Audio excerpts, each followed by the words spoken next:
நாம நம்முடைய மீனவ சொந்தங்களை சந்திக்க இருக்கிறோம். நம்முடைய வெளியுறவுத்துறை அமைச்சர் ஐயா ஜெய்சங்கர் அவர்கள் 10ஆம் தேதிக்கு பிறகு நேரம் கொடுத்திருக்காங்க. டெல்லியில 10ஆம் தேதியிலிருந்து 15ஆம் தேதிக்குள்ள அண்ணன் கருப்பு முருகானந்தம் அவர்கள் நாகை, ராமநாதபுரம், புதுச்சேரி, காரைக்கால் இந்த பகுதியினுடைய மீனவ தலைவர்களை கூட்டிட்டு போறோங்க. இதுல நாம 2 விஷயத்தை தொடர்ந்து வைக்க போறோம். ஒன்று, இலங்கையினுடைய புது அதிபர் வந்த பிறகு கைதுகள் அதிகமாகிருக்கு. நீங்க மன்னார் பக்கம் போறீங்க, இந்த பக்கம் போனா பிடிக்கிறாங்க. கன்னியாகுமரி பக்கம் போறனாலும் இன்டர்நேஷனல் பார்டர் பக்கம் போனா பிடிக்கிறாங்க. அதுவும் கடுமையான அங்க பெயில் கண்டிஷனை கடுமை பண்ணிருக்காங்க. இதை ரொம்ப ஆக்ரோஷமாக பாரதிய ஜனதா கட்சி சார்பாக நான் ஒரு கடிதமே எழுதினேன். அதற்கு வெளியுறவுத்துறை அமைச்சர் அவர்கள் பதில் கடிதம் போட்டாங்க. இன்னைக்கு நான் முகநூல்ல அந்த கடிதத்தை பதிவு பண்ணிருக்காங்க, பாருங்க. அதுல என்ன சொல்லிருக்காங்க, இல்ல நாங்களும் கடுமையா பேசணும், பிரதமரும் கடுமையா பேசினாங்க. இந்த மாதிரி மீனவர்களுடைய பிரச்சனையை மனிதாபிமான பிரச்சனையா பாருங்க, சட்டம் ஒழுங்கா இன்டர்நேஷனல் பார்டரா பார்க்காதீங்க. அதனால கூடிய விரைவில் குறிப்பாக இந்த இலங்கை கைதுக்கு நாங்க ஒரு முடிவு எடுக்கிறோம். அதே நேரத்தில் 2வது கோரிக்கை என்னன்னு அப்படின்னாங்கன்னா, நம்முடைய மீனவ சொந்தங்களுக்கும் கூட நாம இன்னைக்கு மீனவர்கள் நல்லவங்க, அவங்க மேல தப்பு இல்லை, பாவம் நல்லபடியா போயிட்டு வர்றாங்க. சில சமூக விரோதிகள் மீனவர்கள் போர்வையில கடத்தல் பண்றாங்க, அதை கோஸ்ட் கார்டு பிடிக்கிறாங்க. அதையும் நம்ம இல்லைன்னு மறுக்க முடியாதுங்க. மீனவ சொந்தங்கள் பாவம் 200 ஆண்டு காலமாக எப்படி மீன் பிடிச்சாங்களோ அதே மாதிரி பிடிக்கிறாங்க. இந்த பார்டர்ல எப்பனே வந்துச்சு, 1970 வந்துச்சு, அதை தீவை கொடுத்த பிறகு. ஆனா சில சமூக விரோதிகள் அதை பயன்படுத்தி தூண்டிய விடுறாங்க. அது உண்மை. அதை நம்முடைய கோஸ்ட் கார்டு இங்க கட்டுப்படுத்தணும். அதனால கோஸ்ட் கார்டுக்கும் நாங்க வேண்டுகோள் விடுக்கிறோம்.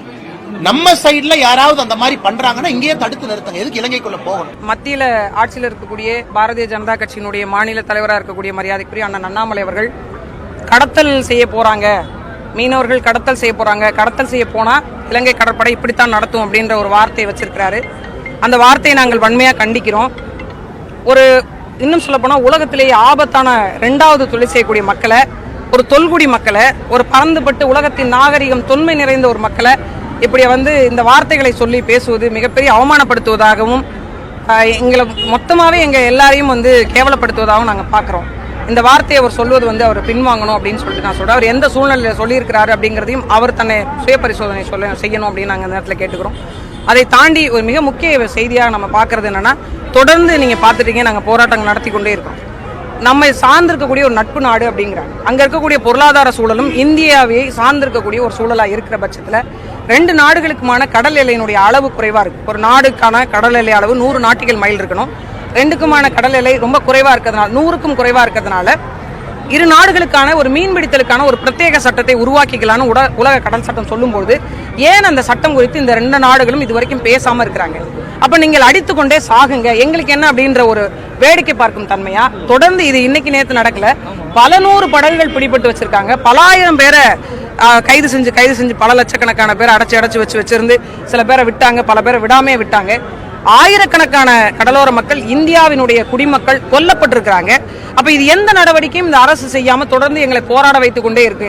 இப்ப இன்னைக்கு இந்த போராட்டத்தினுடைய முடிவாக என்ன சொல்றாங்க அப்படின்னா, இந்த போராட்டத்திற்கான செவி மடுக்கல அப்படின்னா நாங்கள் எங்க மீது எரிபொருளை ஊத்தி கொளுத்திக்குவோம் அப்படின்ற சூழ்நிலைக்கு இன்னைக்கு தள்ளி இருக்கிறாங்க.